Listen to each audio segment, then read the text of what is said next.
sipsipin ng buhay. Paiyakin mo muna.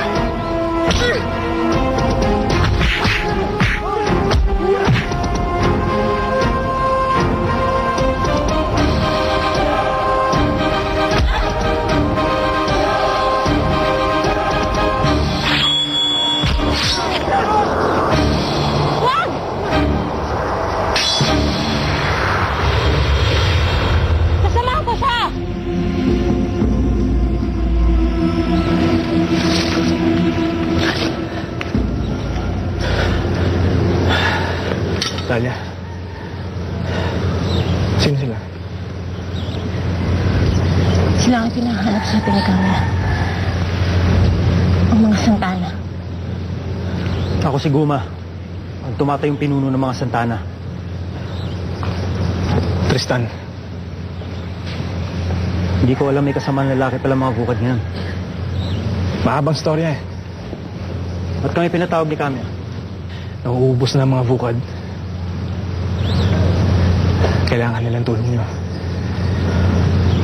Ang totoo, papunta kami ng Lawaan. Mag-aalok ng tulong. Panahon na siguro lahat makaisa kontra kay Jamondo. Ito na siguro ang tamang panahon sa magbabate. Tayo na. Bumalik na tayong Lawaan.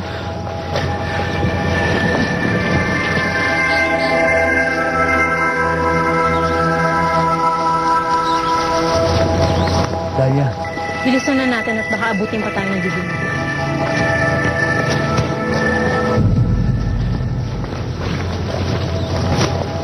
Naunawaan ko kalagayan mo. Paano? Ano ibig sabihin? Dumarating ang mga Santana!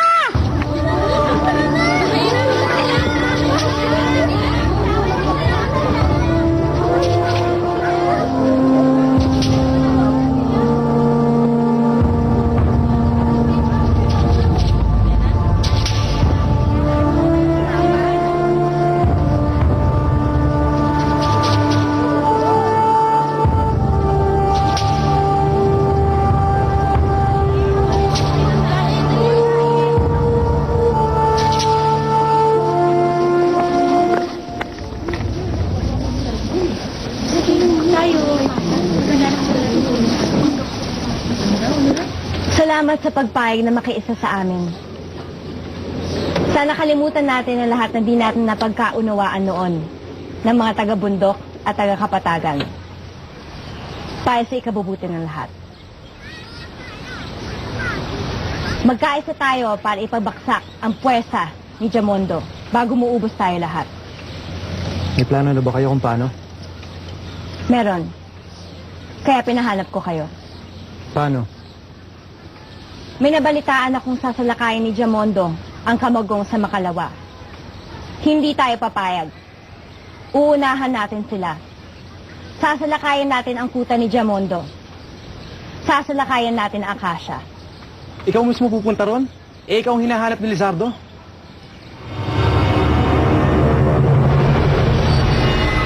Ang susundin ang lahat ng gusto ni Kami at Tristan. At nangako kang tutulong na walang pag-aalinlangan. Oo, pero maling-mali yun eh. Alin ang mali? Tristan, ito lang ang tanging paraan para mapabagsak ang puwersa ni Jamondo. Bigla ang pagsalakay. Tama si Dalia, Tristan. Mas marami ang kalaban. Hindi natin kakayanin kung makapaghanda sila.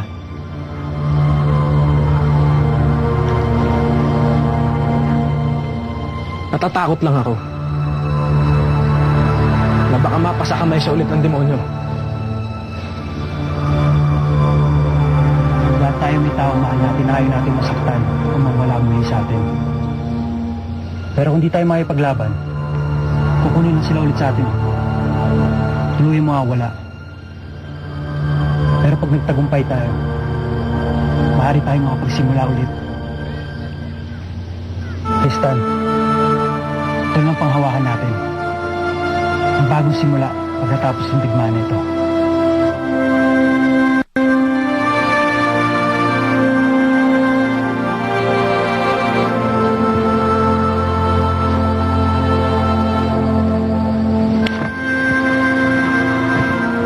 Gamitin mo muna to.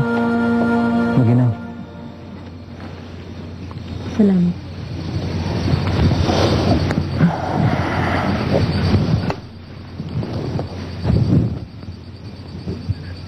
Tatagumpay din tayo. Makapatay natin si Jumondo. Mawawala na takot. Tatahimik na ang lahat. Kakaroon tayo ng pagkakataon para makapag-isip. Humingi ng tawad sa lahat na nagawa natin ng pagkakasala. Para muli tayo makapagsimula. Sana nga ganun lang kadali yung guma. Mauna na ako.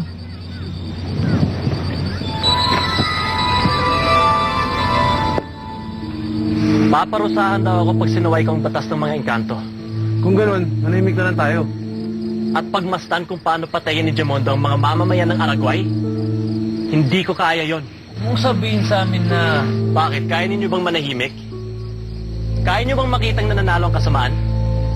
Hahayaan ba natin magharing kasamaan ni Jamondo sa mga tao?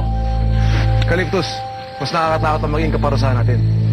Mas matakot tayo sa mga konsensya natin. O ano? Tutulong ba tayo? Hindi.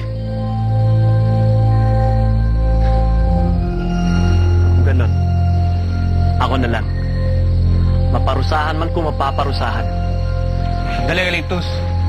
Makakatulong pa rin naman tayo nang hindi tayo sumasali sa labanan. Paano? Nakakalimutan mo na ba kung saan ang galing ang espadang hawak ni Tristan? Sunod.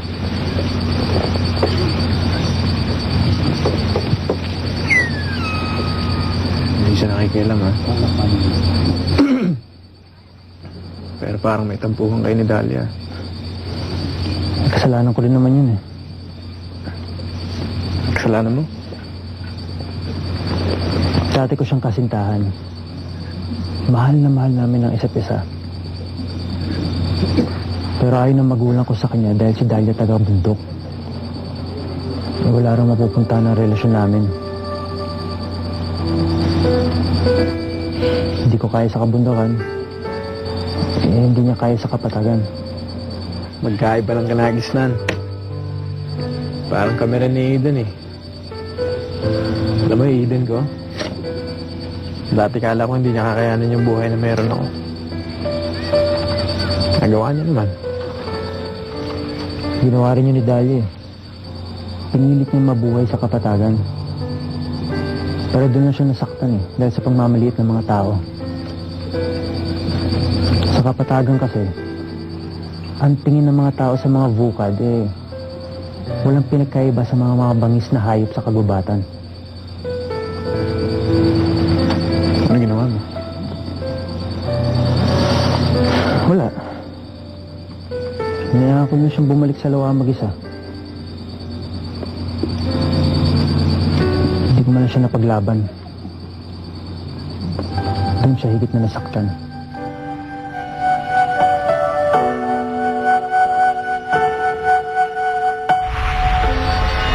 Nakakatuwa si Guma.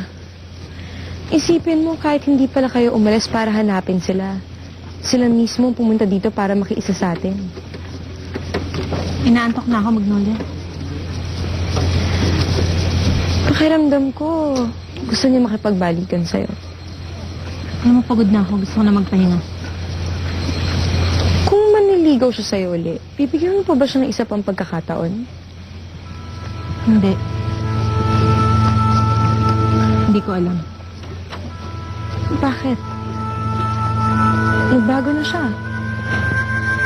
Diba, kaya nga siya sumali dun sa mga rebelding Santana dahil gusto niyang ipakita na di na siya naniniwala sa mga maling pamamaraan at paniniwala ng mga taga-kapatagan. Tulad na lang ng pagmamalit nila sa ating mga vukad. Hindi ganun kasimple yun, Magnolia.